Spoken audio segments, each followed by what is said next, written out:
নমস্কার বন্ধুরা। আজ একটু অন্যরকম আলোচনা নিয়ে আপনাদের সামনে এলাম।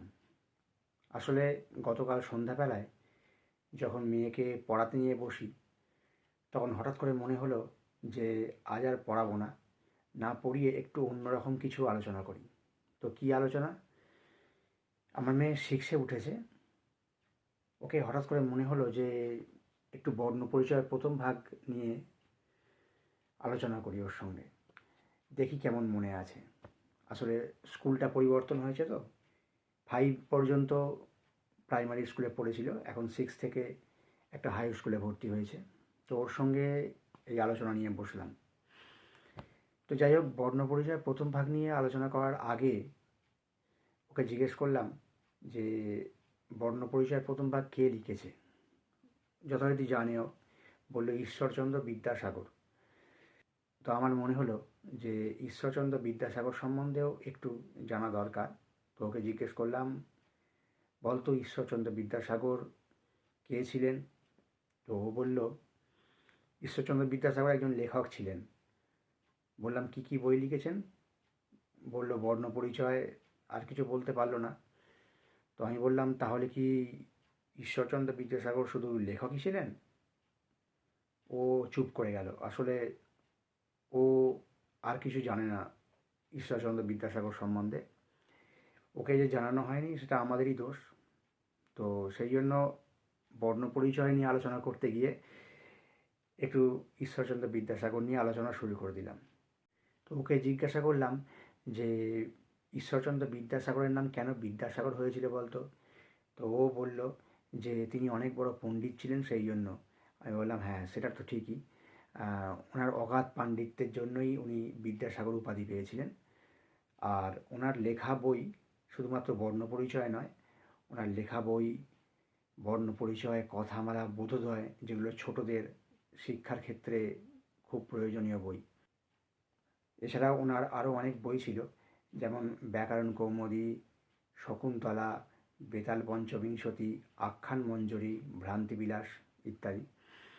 তো এরপর ওকে জিজ্ঞেস করলাম যে, যাক তুই তো জানিস মোটামুটি যে বিদ্যাসাগরের নাম বিদ্যাসাগর কেন হয়েছিল, এবার বলতো বিদ্যাসাগরের আর একটা উপাধি ছিল, সেটা কি?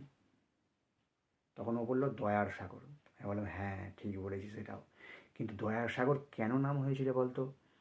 এটা আর ও বলতে পারলো না, কিছুই বলতে পারলো না। আসলে আমরাই শেখাইনি। তিনি দয়ার সাগর হয়েছিলেন কারণ দরিদ্র সাধারণ মানুষদের প্রতি তাঁর ছিল অগাধ করুণা। কোনো মানুষ যদি তার বাড়িতে আসতো, দরিদ্রতার জন্য খেতে পাচ্ছে না বা তার মেয়ের বিয়ে দিতে পারছে না, এসব বিভিন্ন কারণে, তাকে কখনো ফেরাতেন না বিদ্যাসাগর। সামান্যতম হলেও সাহায্য করতেন। দুর্ভিক্ষের সময়ে অন্নসত্র খুলেছিলেন বিদ্যাসাগর, এবং সেখানে তিনি গরিব দুঃখী মানুষদের অন্ন বিতরণ করতেন। এমনকি যারা লজ্জায় আসতে পারতেন না, তাদের বাড়িতে পর্যন্ত খাবার পাঠিয়ে দিতেন।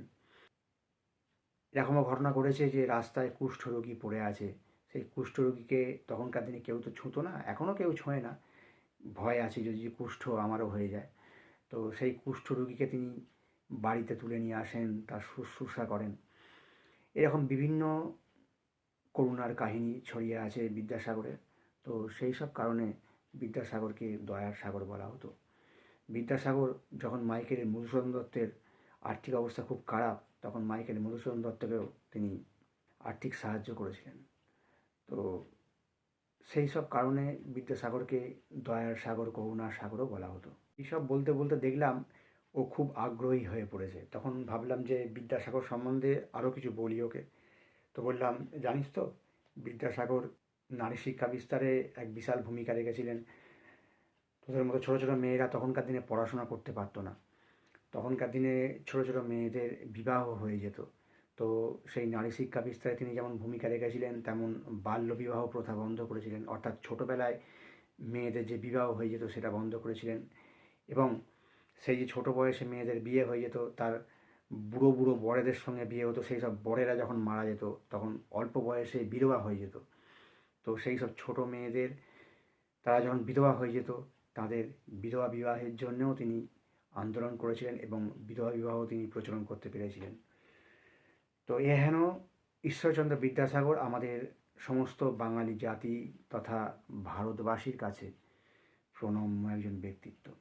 তাঁর সম্বন্ধে যা কিছুই বলা হোক না কেন সবটাই কম হয়ে যায়। আমরা বাঙালিরা তাঁর জন্মদিনে শিক্ষক দিবস পালন করতে পারি, কিন্তু আমরা কেউ করি না।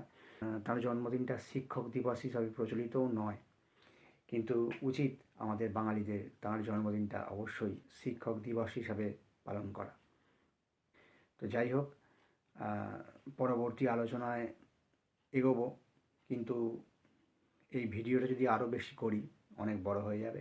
তো পরবর্তী আলোচনাটা কি হয়েছিল সেটা পরের একটি ভিডিওতে বলবো। সেখানে আর ঈশ্বরচন্দ্র বিদ্যাসাগরের জীবনের সম্বন্ধে আলোচনা করিনি, সেখানে ওনার এই বর্ণ পরিচয়ের প্রথম ভাগের মধ্যে কি শিক্ষা আছে সেইটা নিয়ে আলোচনা করেছিলাম। তো সেইটা পরে আপনাদেরও জানাবো। আজ এত অবধি থাক। আসলে এই ভিডিওটা কিন্তু আপনাদের জন্য করিনি, এটা আপনাদের বাড়ির ছোট ছেলে মেয়েদের জন্য করলাম।